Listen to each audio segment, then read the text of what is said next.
pagbati na rin po sa kanila pong mga beloved children. At sa inyo pong mga kapatiran na magandang tanghali na po sa inyo. Ako po ay nagpupuri, nagpapasalamat sa ating pinakamamahal na Panginoong Sus na muli po akong nakatungtong dito sa kanyang banal na pulpito upang pasalamatan, dakilayan ng kamanghamangang gawa sa aking buhay. Alam niyo po, nung nakaraang November, pasalamatan ko na rin po pala ang mahal na Panginoon sa nung nakaraang October 16 po, ako po ay nagdiwang ng kaarawan na taglayang kalakasan na kalusugan sa ating doon po, pinakamamahal na Panginoon Jesus. Pasalamatan ko rin po nung pong November 25, ito lang pong buwan na to, na grabe po talagang kapangyarihan po ng ating pinakamamahal na Panginoon Jesus. Alam niyo po, dinala po ako ng boss ko doon sa kanya pong laundry shop na barado daw po yung mga machine namin ng dalawa. Pinapasok po ako doon sa likod kasi hindi nga po ma-operate po ng mga niya dahil barado daw po. Pumasok po ako, sakto-sakto lang po ako sa likod na nakadaan at pinasundot po sa akin yung tubong tres na para po sa labasan ng tubig ng machine. Alam niyo po, dahil barado po, bahang-baha po doon sa likod, yung aking pong panundot na to po ay bakal.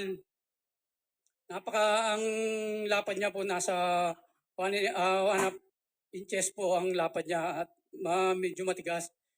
Alam niyo po talagang napakabuti po ng ating pinakamamahal na Panginoon. Hindi ko po akalain nung susundutin ko na po yung yon, kasi po sakto lang po ako, nakatalikod ako. Yung machine po, nakasaksak po dun sa likuran ko, nakaano po yung machine.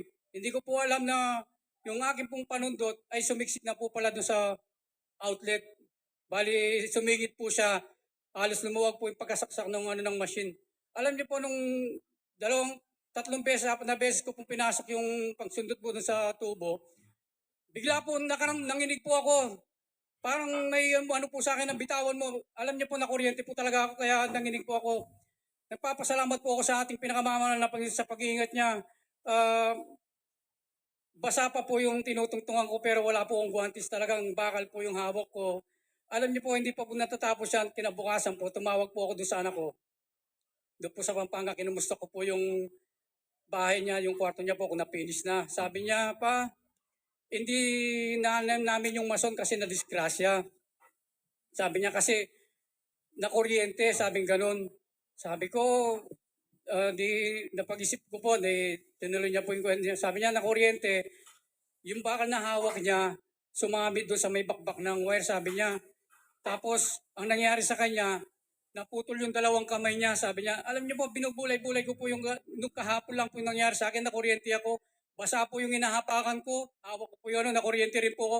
Pero yung pong dalawang kamay ko, buo, pero po yung sa sanlibutan na kahit po talagang, grabe po ang kapangyarihan po ng ating pinakamamahal na Panginoon Jesus. Iba po talaga ang naglilingkod sa ating pinakamamahal na Panginoon Jesus. Grabe, biruin niyo po, nawalan po ng trabaho yung naputol po yung kamay niya na kuryente, pero ganon din naman po ako, na kuryente. Pero buo po yung aking dalawang kamay. Kaya nagpapasalamat po ako sa ating pinakamamahal na Panginoon sa pag-iingat niya po sa akin. Kaya maraming salamat po mahal na Panginoon. Isa pa po,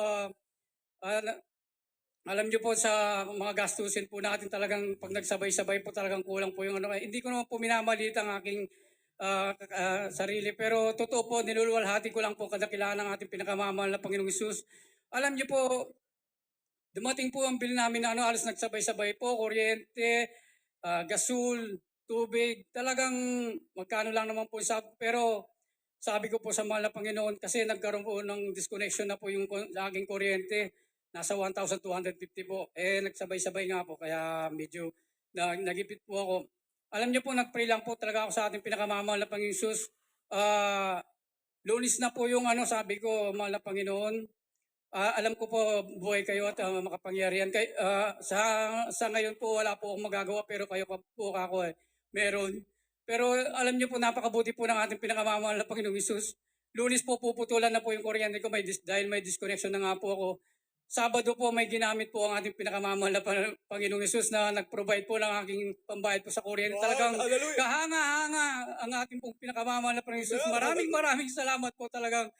Tunay nga po pag tayo po yung nagtiwala sa ating pinakamamahal na Panginoong Hesus, talagang katugunan niya yan dyan. Basta tiwala po talaga tayo sa Kanya. Kaya maraming salamat po mga Panginoong Isus. Isa pa po, talaga po ang pagbibigay susi po ng ating ng pagpapala talagang grabe po. Alam niyo po nung dahil po sa pagbibigay talagang humingi po ako sa ating pinakamamahal na Panginoon ng dati po kasi ang trabaho ko pa ano lang po extra kung saan. Ah, nagpray po ako sa ating pinakamamahal na Panginoon na sana po ayoko na po akong magpalipat-lipat ng trabaho. Sana po bigyan niyo po ako ng permanenteng trabaho, yung pang lifetime na po sabi ko. Talagang napakabuti po ng ating pinakamamahal na Panginoong Hesus. Binigyan niya nga po akong trabaho. Naging caretaker po ako ng 5 palapag na building na tinayo po ng boss ko. Ako po daw po ang magbabantay doon. Doon na po daw ako tatanda. Kaya maraming salamat po sa ating pinakamamahal na Panginoong Hesus. Ang kinaganda po nito, ang trabaho ko po ay halos dalawang pagitan lang po ng bahay ko, building na po yung ano. Kaya wala pong pamasahe, lakad lang. Napakabuti po ng ating pinakamamahal na Panginoon Hesus. Isa pa po, dahil din po sa pagbibigay, talagang napakabuti po ng ating pinakamamahal na Panginoon Hesus. Nung last December po, meron po kaming mga bayarin talagang kulang po. Sabi ko, ang ano ko po talaga, laging binibigay ng boss ko, 3,000 lang po yan kadaan po.